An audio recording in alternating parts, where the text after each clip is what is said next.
The truth of the share market channel में आपका स्वागत है। मैं भवनेश अग्रवाल। नमस्कार दोस्तों, आज बाजार का तीसरा दिन है और जो ज़बरदस्त जंप लिया है उसका दूसरा दिन है। फ्राइडे को जंप लिया था 18-1900 पॉइंट से, आज जंप लिया है 993 पॉइंट बढ़ के बंद हुआ है बाजार, ज़बरदस्त बढ़त पर।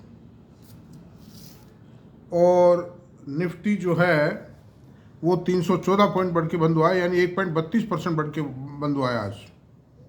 और सेंसेक्स 1.29% बढ़ के बंद हुआ है।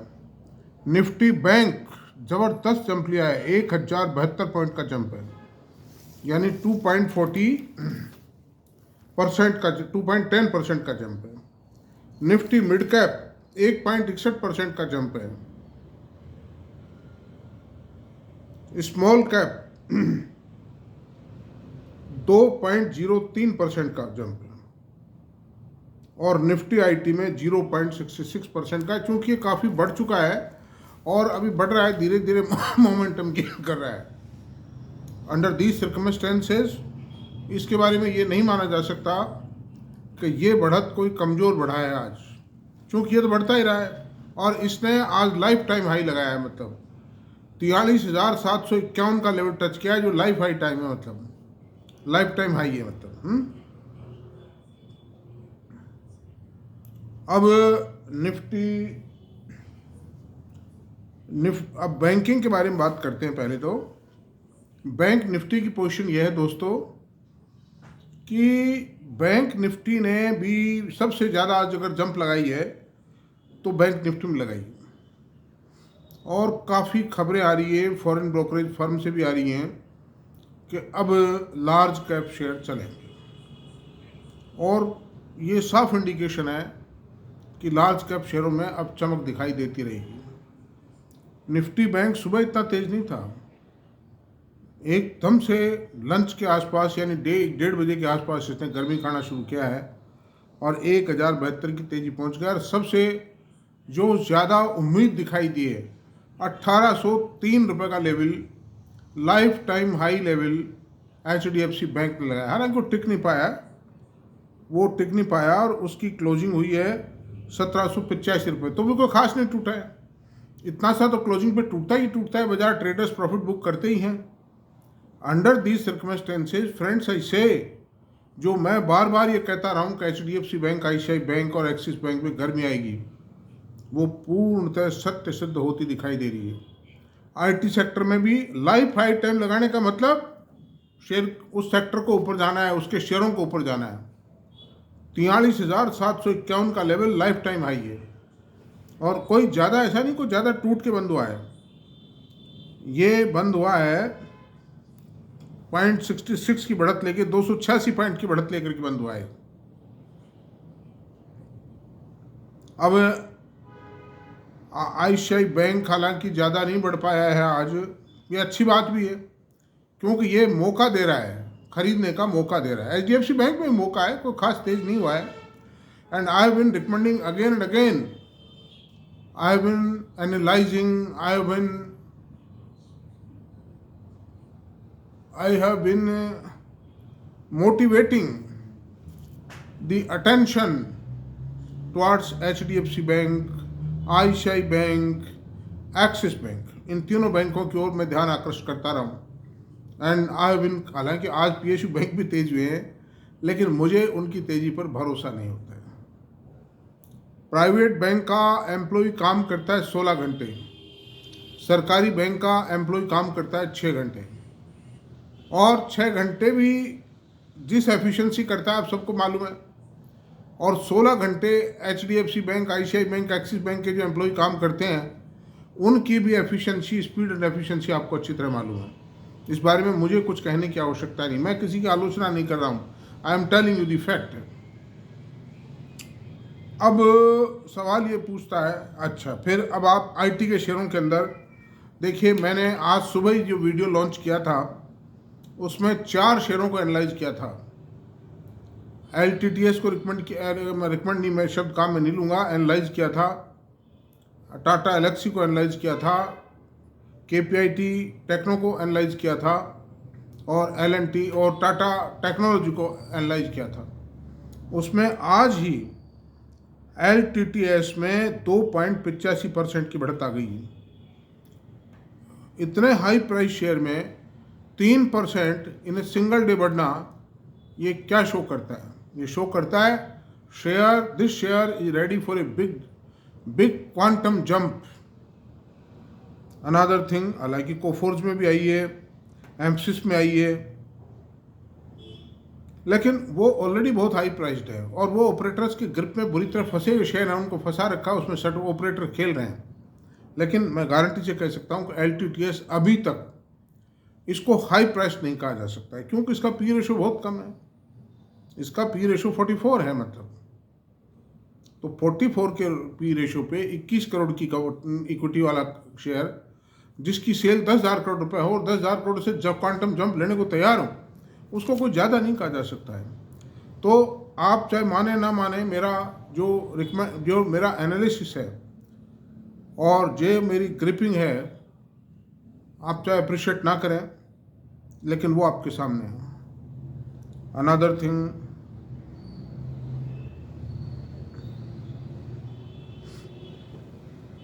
अब सवाल ये है कि आज किस शेयर पे चर्चा करनी है। आज के शेयर पे चर्चा होगी एक ऐसे शेयर पे जिसने भारत के इतिहास के अंदर कई प्रकार के परिवर्तन लिए और कई प्रकार के स्वरूप बदले, कई झटके खाए, लेकिन उन सबकों से झटकों से उभर कर और अपने शिखर की ओर चल रहा है। धीरे धीरे अब शिखर की ओर बढ़ता चला जा रहा है और इन्वेस्टर्स को, शेयर होल्डर्स को रिवार्ड देने के लिए तैयार है। और जिस कंपनी का कोई प्रमोटर नहीं है, कंप्लीटली प्रोफेशनल मैनेजमेंट है। दोस्तों, मैं सबसे ज़्यादा मेरी जो चॉइस होती है वो प्रोफेशनली मैनेज कंपनीज को होती है। अब अपन चलते हैं, वो कंपनी कौन सी है? That is ICICI bank. ICICI bank ICICI bank, the second largest private sector bank of India. Bank of India नहीं कह रहा हूं, bank in India. Second largest private sector bank in India. झटका खाया, madam Chanda Kochhar managing director थी। उससे पहले वो दूसरे थे, वो क्या नाम है, भूल जाता हूं उनका नाम। उन्होंने बहुत अच्छा किया, HDFC बैंक को कंस्ट्रक्ट किया था, उन्होंने बिल्टअप किया था। उसके बाद मैडम चंदा कोचर को सौंप दी गई कमान बैंक की, और उनके MD काल में, मैं नहीं कहता कि वो दोषी हैं, हो सकता है कुछ परिस्थितियां दोषी हो, मैं किसी पर आरोप प्रत्यारोप नहीं लगाता, तो ये बैंक गिरता चला गया। और बाजार में ये चर्चाएं चलने लगी कि ये बैंक, इस बैंक ICICI बैंक में और PSU बैंकों में कोई फर्क ही नहीं। Peoples were comparing ICICI bank just equivalent to the PSU bank. लेकिन एकदम से एक जलजला उठा और मैडम चंदा कोचर की जगह संदीप बख्शी साहब को मैनेजिंग डायरेक्टर बनाया गया इस बैंक का। हालांकि इस बैंक ने मैडम चंदा कोचर को, बैंक के बोर्ड ऑफ डायरेक्टर्स ने भी कभी दोषी नहीं माना उनको। अच्छी बात है, ठीक है, बहुत अच्छा है, वो कोई इतनी बुरी लेडी नहीं थी। लेकिन अब क्या तक क्या रहा क्या नहीं हुआ, आई कैन नॉट से, I can not comment unless I know the exact and internal facts. तो अब सवाल ये उठता है कि हम चलते हैं, इस बैंक को मैं क्यों लाइक कर रहा हूँ। मैं तो, आप देखिए कि मेरे पास तो जो कुछ है वो ICICI का ही दिया हुआ है। जब ये ICICI लिमिटेड था, इसने मुझे बहुत भारी पैसा दिया, इतना पैसा दिया कि 10 साल तक मैं बेचता रहा, लेकिन उसका अंत नहीं हुआ उन शेयरों का। आपको ताज्जुब होगा देख करके, जब ICICI लिमिटेड का IPO आया था, जब ये गवर्नमेंट ऑफ इंडिया के द्वारा प्रमोटेड था, गवर्नमेंट ऑफ इंडिया इसकी मेन शेयर होल्डर थी, इसका मैनेजमेंट गवर्नमेंट ऑफ इंडिया के हाथ में था। और तो उस वक्त IPO आया तो मैंने अप्लाई किया और बाज़ार से भी खरीदे और फर्म अलॉटमेंट आ गई। और ये शेयर शायद 117 रुपये में आया था या 100 में आया था, 100 पेड अप शेयर था, शायद 100 में आ गया। और थोड़े टाइम बाद ही जो हर्षद मेहता की काल की तेज़ी थी, उसमें 3600 रुपये पहुँच गया। हालांकि मैं 3600 रुपये में नहीं बेच पाया इसको, लेकिन धीरे धीरे करके मैंने बेची, बाद में बढ़ता गया, बेचता गया, बाद में गिर गया था, ये मंदी आई गिर गया, लेकिन जैसे ही बढ़ता गया मैं बेचता चला गया था। And I got a handsome profit in this company, crores of rupees I earned. Then I say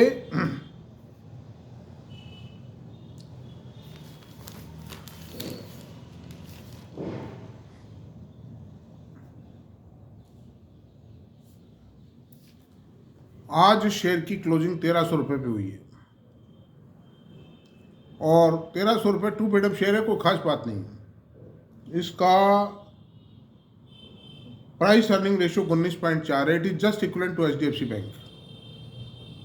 तो HDFC बैंक के बराबर पी रेशो होना उस हालत में है ये पी रेशो कि HDFC बैंक तो ग्रो नहीं कर पा रहा, लेकिन ICICI बैंक कंटिन्यूसली ग्रो कर रहा है। हालांकि फिलहाल जो बैंकिंग इंडस्ट्री में जो दबाव था, जो संकट था, उसके कारण 12-13%, 14% ही रह गई थी इसकी ग्रोथ, लेकिन इन स्पाइट ऑफ दैट भी ये ग्रो कर रहा था। और जैसे ही बैंकिंग सेक्टर में ग्रोथ आएगी, बढ़ेगी, ये 20% भी ग्रो कर सकता है। I think it is sure to grow. अब उस हालत में जब 20% से ग्रो करेगा तो आप अंदाज लगा लीजिए क्या होगा इसका मतलब। It will be a big entity, big big very big entity. Then I say कि संदीप बख्शी साहब इसके मैनेजिंग डायरेक्टर हैं, और बैंकिंग सेक्टर के अंदर कोई लोकेशंस तो है नहीं, ब्रांचेज हैं, 7-8 हज़ार ब्रांचेज हैं, काफ़ी ATMs हैं इसके। सबसे बड़ी इसकी 2 इंश्योरेंस कंपनी सब्सिडरीज हैं, ICICI लोम्बार्ड और ICICI लाइफ, ICICI प्रूडेंशियल, और ICICI डायरेक्ट जो है इसकी ICICI सिक्योरिटीज इसकी ब्रोकरेज फर्म है, और इसके म्यूचुअल फंड की कंपनी ICICI प्रूडेंशियल ICICI है। तो इस तरह से 5 कंपनी तो सब्सिडरीज हैं जो बहुत बड़ी बड़ी हैं, वो बाजार में अपना नाम रखती हैं, लिस्टेड हैं, सारी कंपनी लिस्टेड है। शायद ये ICICI को डीलिस्ट करवाना चाह रहे हैं, और वो हो गया है, अप्रूवल हो गया है सेबी से भी, उसको डीलिस्ट करवाने मर्ज कर रहे हैं ICICI बैंक में। अब इसके डेटाज की बात करते हैं, फिर फिनेंशियल प्रॉफिट एंड लॉस की बात करेंगे, पी रेशियो की तो बात हो चुकी है, दोबारा कर लेंगे। NPAs और साहब जो है कि होल्डिंग, शेयर होल्डिंग, ये सब बातें अभी बताते हैं। इस शेयर का मार्केट कैप है 9,18,306 करोड़ रुपया। 16 लाख करोड़ का मार्केट कैप अडानीज का है, 19 लाख करोड़ का मार्केट कैप अंबानीज का है, 32 लाख करोड़ का मार्केट कैप टाटा का है। उसको देखते हुए इस अकेले बैंक का मार्केट कैप 9,18,000 रुपये होना, ये अपने आप में एक बहुत रिमार्केबल चीज़ है। ये मजबूती को शो करता है कि ये सबसे बड़ी चीज़ इन्वेस्टर को शेयर बाजार में ये देखनी चाहिए कि मैं जिस कंपनी में इन्वेस्ट करना चाहता हूँ उसमें मजबूती कितनी है, मेरी पूंजी सुरक्षित कितनी रहेगी। सबसे पहला बिंदु ये देखा जाता है इन्वेस्टर के लिए, और वही बुद्धिमान इन्वेस्टर होता है। तो आप देखिए मार्केट कैप 9,18,306, प्राइस 1,302 रुपये, हाई लो एक साल में 1,362 से 922 रुपये, price earning ratio 19.4, book value 365 रुपये, dividend yield 0.77, ROCE return on capital employed 7.6, ROE return on equity 18.8, face value 2 रुपये। 5 साल में 475 से चल के 1,302, यानी कि 4-5-15, करीब करीब 2.25 गुना शेयर हो गया है। उसके बावजूद 2.75 टाइम ये बढ़ गया है। बैंकिंग इंडस्ट्री में मंदी थी, मैडम चंदा कोचर के कार्यकाल में बैंक की हालत ख़राब हो गई थी। उस सब के बावजूद भी मैनेजमेंट की कैपेबिलिटी समझो, चाहे कुछ भी समझो, मैनेजमेंट को ही कहना पड़ेगा। मैं मिस्टर संदीप बख्शी को मैं इसकी बात की मुबारकबाद देता हूँ, बधाई देता हूँ उनको कि वो उन हालात से उठा करके इस बैंक को यहाँ तक ले आए। प्रॉफिट ग्रोथ 5 साल में कंपाउंड ग्रोथ 59.71% रही है। ये कोई कम बात नहीं है, 59.71% की कंसिस्टेंट कंपाउंड ग्रोथ देना 5 साल में बहुत बड़ी बात है। HDFC बैंक नहीं दे पाया है। पिछले 5 सालों में तो अगर प्राइवेट बैंकिंग सेक्टर में कोई रिवार्ड दिए तो ICICI बैंक नहीं दिए, और उसका रीज़न ये था कि शेयर गिर बहुत गया था। वो ये है, संदीप बख्शी साहब को ये क्रेडिट जाता है कि वो यहाँ वहाँ से उठा के यहाँ ले आए इसको। Really it is a remarkable achievement on the bank management. अच्छा, अब चलते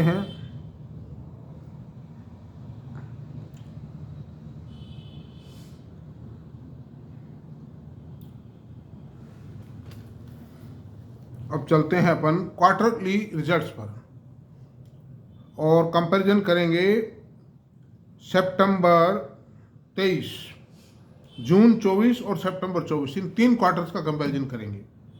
तो सेल तो रही है इन तीनों क्वार्टर्स में। सितंबर 23 में सेल रही है 38,938 करोड़ रुपए। जून क्वार्टर में 44,582 करोड़ रुपए की सेल रही है, और सितंबर क्वार्टर में 46,326 करोड़ रुपए की सेल रही है। प्रॉफिट रहा है 11,351 करोड़ रुपए, और जून 24 क्वार्टर में 12,463 करोड़ रुपए, और सितंबर 24 क्वार्टर में 13,906 करोड़ रुपए का प्रॉफिट रहा है। यानी banking industry was suffering due to several reasons. Deposits were dried up, interest rate was increased, and few time earlier, कुछ समय पहले तक भी क्रेडिट ग्रोथ भी कमजोर थी। उन सब कारणों के होते हुए भी इसमें कंटिन्यूअस प्रॉफिट ग्रोथ है, अच्छी ग्रोथ है। यानी एक साल में प्रॉफिट 11,351 करोड़ से बढ़ के 13,906 करोड़, यानी एक साल में 25% प्रॉफिट बढ़ गया इसका। अर्निंग पर शेयर 15.56 सितंबर 23 क्वार्टर में, और जून 24 क्वार्टर में 16.12, और सितंबर 24 में 18.38। अब आप देखो दोस्तों, अगर इसको 4 से मल्टीप्लाई करते हैं तो नेक्स्ट 12 मंथ्स की जो EPS आ जाती है 18 चौक 72, 75 रुपये की EPS आ जाती है। अब आप देखिए, इतने बड़े बैंक की 15-20% से ग्रोथ आते हुए 75 रुपये EPS आ जाए तो इसका प्राइस कहाँ होना चाहिए, और इसका पी रेशो कहाँ होना चाहिए। जो 19 का पी रेशो है ये तो नहीं रह सकता। 25% दो, 25% पी रेशो, ये तो होना ही चाहिए ना। तो ग्रोथ प्लस पी रेशो में इंक्रीज, ये शेयर 2-2.5 हज़ार पे उतारा जा रहेगा। मतलब रकम सेफ, चिंता टेंशन कुछ नहीं, और इन्वेस्टमेंट के अंदर आनंद लेते रहिए, दैट्स ऑल। सट्टेबाजी छोड़ो, ट्रेडिंग छोड़ो, F&O छोड़ो, और शेयर के आनंद लो, अच्छे शेयरों में इन्वेस्टमेंट की। अच्छा साहब, अब हम चलते हैं एनुअल रिजल्ट्स पर, P&L अकाउंट। इसमें हम 3 सालों का कंपैरिजन करेंगे, फाइनेंशियल ईयर 2019, फाइनेंशियल ईयर 2023, और ट्रेलिंग 12 मंथ्स 2024, यानी जिसमें सितंबर तक की भी वर्किंग शामिल हो गई है। अब आप लीजिए, सेल जो है 71,982 करोड़ रुपए थी 2019 में, जो 2023 में 1,21,167 करोड़ रुपए हो गई। बड़ी ज़बरदस्त जंप ली है इसने। 31 और 20 52,000 करोड़ रुपए, करीब 70% बढ़ गई 5 साल में। 70% increase in the sale in the banking sector even during the course of corona. कितने हर्डल्स आए, कोरोना आया, बैंकिंग में डिप्रेशन आया, वो सब के बावजूद भी ये हुआ है। और TTM में ये सेल बढ़कर 1,74,379 करोड़ रुपए हो गई। ये रेवेन्यू है बैंक का, सेल नहीं है, रेवेन्यू कह सकते हैं। Income from interest, income from fees, income from RBI, amount lying with deposited with the RBI से जो ब्याज आया वो है ना, and income from other subsidiaries, income from dividend from subsidiaries, ये सारी चीज़ें हैं इसमें। अच्छा साहब, अब प्रॉफिट लीजिए।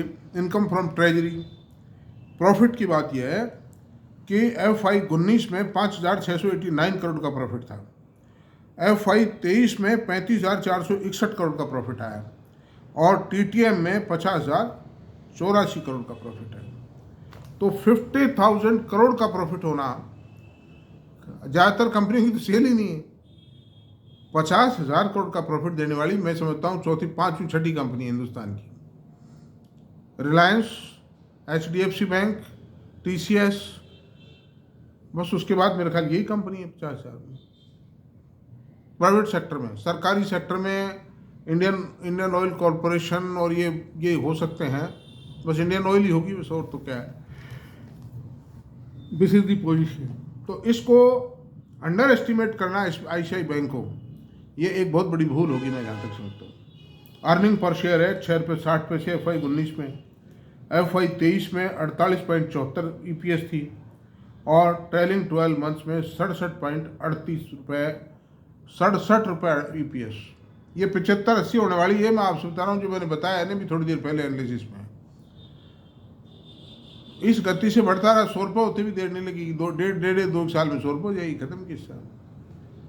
100 रुपये जिस शेयर की EPS है, इतनी बड़ी इक्विटी पर, इतनी बड़ी कंपनी की, और growth momentum will continue. Now the worst of the banking sector is over. अच्छा, अब चलते हैं cash surplus, cash flow statement की बात करते हैं। इन सब के बावजूद भी 26,312 रुपये ICICI बैंक में कैश सरप्लस रहा है, मतलब कैश फ्लो में। हॉलीडेज नहीं, होल्डिंग्स FII की, इसमें कोई प्रमोटर नहीं, कोई प्रमोटर की होल्डिंग नहीं है इसमें, सब प्रोफेशनल मैनेजमेंट है। संदीप बख्शी साहब एम्प्लॉय हैं इस कंपनी के, दो he is a noble man, I appreciate him very much. FII 46.22%, DII 44.17% holding है, थोड़ा हल्का किया है DII ने, और FI ने बढ़ाई है वो, है ना। और गवर्नमेंट की होल्डिंग 0.27% है, 0.4% के आसपास मतलब, और पब्लिक की 9.34% होल्डिंग है। और शेयर होल्डर्स, टोटल जो शेयर होल्डर है 18,12,907 शेयर होल्डर हैं टोटल। पब्लिक ने भी घटाई है, ये भी एक प्लस पॉइंट है। जो ओवर ओनिंग वाली बात करते हैं, that is over, that is not here. अच्छा, अब हम चलते हैं ग्रोथ NPA 1.97%, HDFC बैंक का 1.25% है, और net non performing asset 0.42%। HDFC bank का 40.40 के नीचे है, तो थोड़ा ही फर्क है, ज़्यादा थोड़ा ग्रोथ GNPA में फर्क है थोड़ा सा, लेकिन अंडर एस्टिमेट मत कीजिए। बैंक बिल्कुल ओके पोजीशन में आ गया है, कोई लैकुना नहीं है, कुछ नहीं है इसमें। अच्छा, प्रोविजनिंग जो की है वो 1233 करोड़ रुपए की 15-16 लाख करोड़ रुपए की डिपॉजिट बेस पे काम का बैंक जो है, अगर एक क्वार्टर में 1233 करोड़ रुपए की प्रोविजनिंग कर रहा है तो क्या खास बात है।